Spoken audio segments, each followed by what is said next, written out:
여러분, 오늘은 이 고혈압을 방치하면 우리 몸은 어떻게 될까? 10가지 위험한 사실, 그 두 번째 시간으로 이 뇌졸중, 뇌출혈과 뇌경색에 대해서 설명을 갖는 시간을 갖도록 하겠습니다. 저는 이 뇌졸중, 내가 졸도에 빠진다는 거죠. 뇌졸중입니다. 증이 아니고요.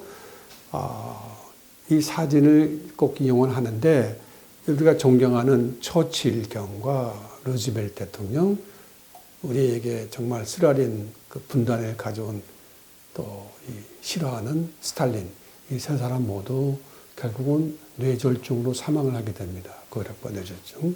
그래서 참 아이러니가 똑같이 뇌졸중으로 사망했다는 거죠. 고혈압과 뇌졸중 관계가 있을까요? 네. 뇌졸중 환자의 51%에서 고혈압이 원인입니다. 뇌졸중의 2명 중에 1명이 고혈압이 원인이라는 거죠. 고혈압의 뇌졸중 위험도는 혈압이 높을수록 더 올라가게 됩니다. 그래서 160에 95mm 머큐리 이상인 환자는 그 이하, 140에 90mm 머큐리 이하인 고혈압이 없는 환자에 비해서 보고자에 따라 다른데 5배에서 30배 정도 뇌졸중의 위험이 있습니다. 발생합니다. 엄청난 거죠.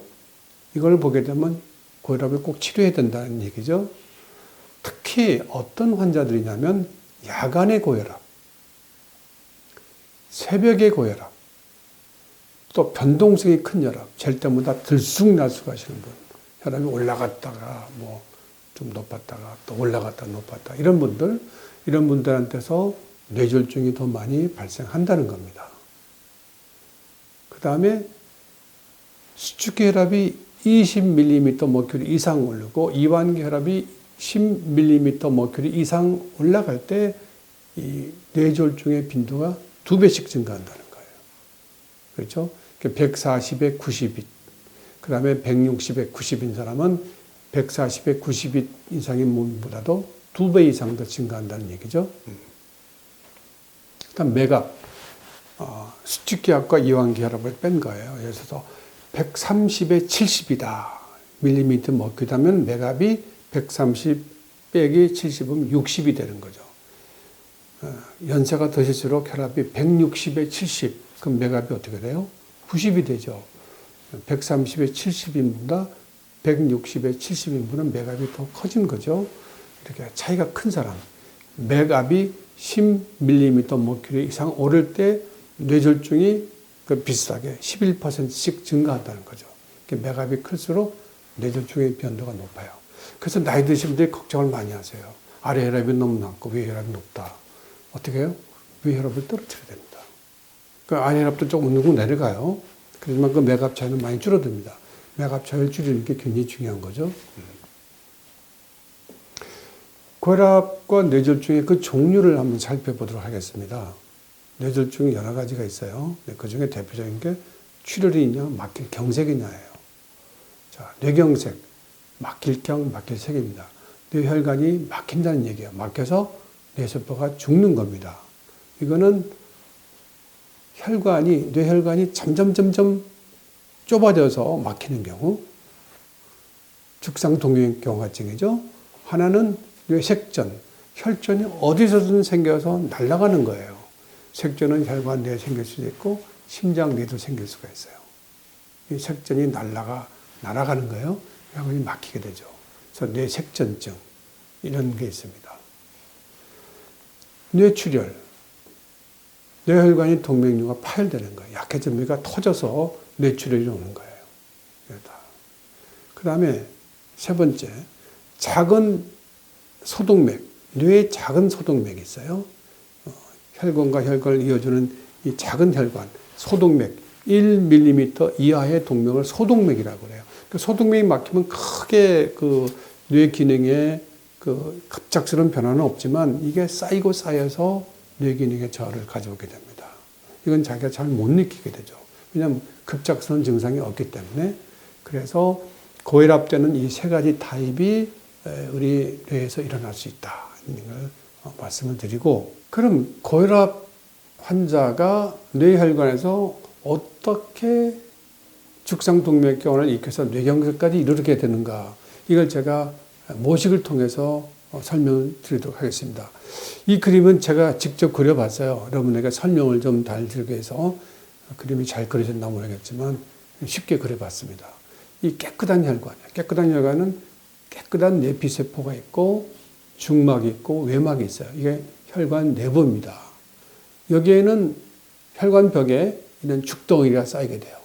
죽덩이는 대부분 콜레스테롤로 이루어져 있죠. 어떤 이유든 간에 혈관이 손상을 당하면 이렇게 끼게 돼 있어요. 고혈압은 혈관을 손상시킨다고 제가 설명을 드렸습니다. 혈관이 손상이 되면 점점점 끼게 되죠. 콜레스테롤이 끼게 돼서 어느 정도까지는 혈액이 흘러가게 됩니다. 그래서 깨끗한 혈관에 혈액도 아주 잘 유연하게 흐르고 있지만 이런 경우에도 혈류의 지장은 아직은 없어요. 심각하게 좁아지지 않는 한. 그런데 어느 날 갑자기 이 죽덩어리가 터지게 됩니다. 터지게 돼요. 약한 부위가 터지게 되면 이 죽물질과 혈액이 만나면서 응고가 돼요. 갑자기 혈전이 생기는 거죠. 그렇게 되면 혈관이 갑자기 막히게 돼요. 이런 혈관이, 뇌혈관이 막히게 되면 갑작스러운 뇌경색이 오는 거죠. 건강하던 분이, 멀쩡하던 분이 아무런 증상 없이 갑자기 뇌졸중이 와서 의식불명이 되든가 반신마비가 되든가 말이 어두워지든가 이런 현상이 일어나서 응급실로 실려가시게 되는 거죠. 이게 건강하던 혈관이 아니기 때문에 그렇습니다. 갑자기 오는 이유는 이 죽덩어리가 터지기 때문에 그렇습니다. 터져서 이 물질과 죽물질과 혈액이 만나면서 응고가 되면서 막히기 때문에 그런 거죠. 근데 다행스럽게 어떤 경우는 이 죽이 터지더라도 혈관이 완전히 막히지 않을 수가 있어요. 그래서 여기는 혈전이 떨어져 나갈 수가 있어요. 피가 조금씩 흐르게 되죠. 이런 경우는 우리가 일시적으로 마비가 왔다든가 일시적으로 어둔했다가 다시 회복이 되는 경우예요. 이걸 우리가 일과성 뇌허혈 증상이라고 그래요. 24시간 내게 돌아오게 돼요. 이게 굉장히 위험한 경고 사인이죠. 돌아왔으니까 괜찮겠다 아닙니다. 그런 증상이 있었으면 대부분 이런 걸 의심하고 곧바로 전문의를 찾으셔야 돼요. 이런 게 숨어 있기 때문에. 그래서 이런 걸 찾기 위해서 노력을 합니다. MRI를 찍든 CT를 찍든 혈관 촬영을 하시든. 그래서 이 위험 요소를 빨리 찾아내야 됩니다. 이게 같은 현상이지만 이거는 혈관이 완전히 막히는 거고 이거는 일부가 막혀서 일부의 마비 증상이나 어두운 증상, 의식장애가 있다가 돌아오는 경우예요. 일과성 뇌허혈. 자, 뇌경색이 오게 되면 이렇게 완전히 뇌세포가 죽게 됩니다. 그래서 이게 이 정상의 뇌를 보여주는 거고 여기 보시게 되면 하얗게 변했어요. 이게 뇌경색입니다. 이 부위에 따른 증상이 나타나게 되죠. 그렇죠? 그게 뇌경색입니다. 갑자기 막히는 거죠. 그러니까 어떻게 그럼 미리 발견할 수 있느냐. 그래도 우리가 간략하게 혈관의 상태를 볼 수 있는 것은 이 경동맥의 초음파라고 생각을 해요. 물론 더 돈을 들여서 MRI를 찍을 수도 있고 다 있죠. 그러나 저렴하게 그도 할 수 있는 검사는 혈관의 상태를 보는 데서 가장 기본적인 검사는 경동맥 초음파입니다. 경동맥에 이 두 개의 혈관이 보이는데 이거는 얼굴 가는 동맥이고 좌측에 이거는 뇌 가는 동맥인데 여기서 보면 어디가 막힌 잘 모르겠어요. 그렇죠? 그런데 도플러 초음파를 해보면 이 얼굴로 가는 혈관은 매우 잘 가고 있는데 중요한 뇌로 가는 뇌경동맥은 이렇게 혈액이 이것밖에 흐르지 않아요. 이만큼이 다 막혀 있는 겁니다. 막혀 있는 겁니다. 그래서 이 혈류 초음파, 경동맥 초음파를 하시게 되면 이런 특수 장비를 이용해서 혈액이 제대로 흘러가는지 알 수가 있어요. 전체 이만큼밖에 안 가는 거죠. 그래서 심각하게 좁아진 것을 발견을 했어요. 그래서 이분에게 CT로 뇌혈관 촬영해 보니까 이렇게 돼 있어요. 여러분 뇌로 가는 동맥은 이 목에서 두 가지가 올라가고 뒤쪽으로 이 척추동맥이 올라갑니다. 이거는 이제 경동맥이라고 그러죠. 경동맥에서 하나는 얼굴로 가고 하나는 뇌로 들어가요. 그 뇌경동맥. 이걸 보시게 되면 여기가 경동맥이고 이게 척추동맥입니다.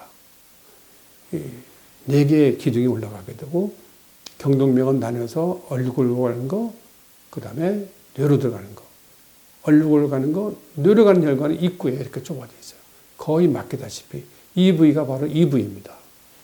그렇죠? 이 반대쪽은 굉장히 정상인 부위에 대해서 이렇게 좁아져 있는 거죠. 그래서 이걸 찾아서 이분에게 넓혀줘야 되지 않습니까? 수술도 가능하고 그렇지만 간편하게 할 수 있는 거는 직접 여기에 관을 넣어서 넓혀주는 방법이에요. 그래서 CT로 찾아온 이 혈관을 직접 이렇게 관을 넣어서 찍어보니까 이렇게 거의 똑같이 좁아져 있죠. 그래서 이 부위를 이제 찾아서 스텐트를 넣고 풍선을 넓혀주는 모습입니다. 이렇게 보시게 되죠. 그렇죠? 그 다음에 이 다음에 이제 찍은 사진을 보시게 되면 이렇게 넓어져 있죠. 그러니까 이 사진과 이 사진을 비교하게 되면 이 좁아진 부위가 넓혀진 것을 볼 수가 있어요. 그렇죠? 이렇게 해서 이분은 그래도 위험에서 벗어날 수가 있었던 거죠. 그러니까 우리가 어떻게 이걸 조기 발견할 수 있냐. 이게 가장 중요한 포인트죠. 중요한 포인트입니다. 조기 발견이 매우 중요한 거죠. 입이 막힌 다음에 오시면 소용없는 거예요. 뇌는 한번 손상을 당하면 살아날 수가 없는 거죠. 자, 그래서 소위 경색에 대해서 말씀드렸고, 이제는 이제 뇌출혈, 동맥류의 파열, 유라는 거는 이제 혹 같은 얘기죠. 주머니가 생긴다는 건데, 고혈압은 혈관을 손상시킨다고 항상 제가 강조를 합니다. 그래서 높은 압력이 손상시키게 되면 혈관벽이 약해지게 돼요. 그렇죠? 약해지게 되면 더 방치하게 되면 어떻게 돼요? 터지게 됩니다. 그래서 이렇게 터지게 되면 혈액이 밖으로 흘러나가게 되죠. 여러분, 뇌혈관이 터지면 혈액이 어디로 가겠습니까? 뇌 속으로 들어갈 수밖에 없는 거예요. 아주 급작하게 이러고, 그래서 사망률이 더 높은 거예요. 뇌출혈은. 이렇게 되면 정말 위험한 일이 벌어지는 거죠. 그러면 어떻게 되겠어요? 사망률이 높고 의식 반신마비, 등등 여러 가지 일어나. 그래서 고혈압성 뇌출혈 전형적인 환자입니다. 부거움을 보시게 되면 이게 피 덩어리로 되어 있죠. 이 주위가 전부 이렇게 같은 위치는 아니지만 이런 MRI에서 보게 되면 이렇게 부기가 있고 혈종이 있고 이만큼이 다 기능을 잃어버리는 거죠. 엄격하게 얘기해서 굉장히 위험한 상황에 빠지게 됩니다. 그래서 이걸 우리가 뇌출혈, 고혈압성 뇌출혈이라고 얘기를 합니다. 이런 상황이 되면 절대 안 되겠죠. 그 다음에 이제 작은 동맥, 세동맥이라고 그러죠. 1mm 이하인 세동맥. 아주 세동맥이 막히면 급격한 증상은 제가 없다고 얘기했어요. 세동맥이 왜 막히느냐. 고혈압을 방치하게 되면 이 작은 동맥 압력에 의해서 이 혈액 내에 있는 단백질들이 밀려 들어가게 돼요. 그래서 점점점 혈관벽에 끼어들게 됩니다. 점점점 끼어들게 돼요. 이걸 방치하게 되면 그러면 혈관 내부는 줄어들게 되고 혈관벽은 이런 단백질, 물질들로 가득 차게 돼요. 이 모양이 현명에서 보게 되면 유리처럼 보여요. 그래서 유리 모양의 퇴화라고 얘기를 합니다. 유리 모양의 퇴화. 그건 막히게 되죠. 그럼 막히게 되면 혈액 공급이 안 되기 때문에 뇌세포가 사망하게 되는 겁니다. 그래서 우리가 단백질 침적과 유리 모양의 퇴화, 세동맥 혈루 차단의 원인이 되는 겁니다. 1mm 이하이지만 이게 여러 군데에 맥히게 되면 가랑비에 옷 젖듯이 증상을 나타내게 되는 거죠. 이런 혈관들은 대개 뇌 기저부에만이 분포하기 때문에 기저핵 부위에 이런 조그만 혈관이 막히면서 깨끗한 부위가 이렇게 구멍이 뻥 뚫리게 되죠. 다른 영상을 보면 하얗게 보이는데 이게 경색입니다. 이걸 우리가 열공, 찢어진 구멍이라고 하는데 여러분 엿가락을 터트리면 구멍이 나 있죠. 그걸 우리가 열공이라고 그럽니다. 사실은. 그래서 영어로는 라쿠네라고 그러는데 라쿠네 경색, 라쿠나 경색 이렇게 얘기를 합니다. 이게 쌓이고 쌓이면 여러분 어떻게 되겠어요? 문제가 생기게 되죠. 그래서 오늘 말씀드린 세 가지 타입. 하나는 큰 혈관이 막혀서 생기는 뇌경색. 또 큰 혈관이 터져서 생기는 뇌출혈. 세동맥이 막혀서 오는 열공경색. 이 세 가지 타입이 있습니다. 자, 여러분. 고혈압은 평생 관리 질환입니다.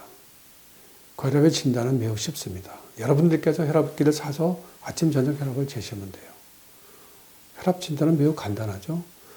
혈압, 고혈압이 진단이 됐을 때 여러분들의 마음이 어떤 상태인지가 가장 중요해요. 내가 적극적으로 치료를 받아서 이런 합병증을 내가 방지하겠다. 여러분 꼭 곧바로 결심을 하시고 의사 선생님을 만나셔야 됩니다.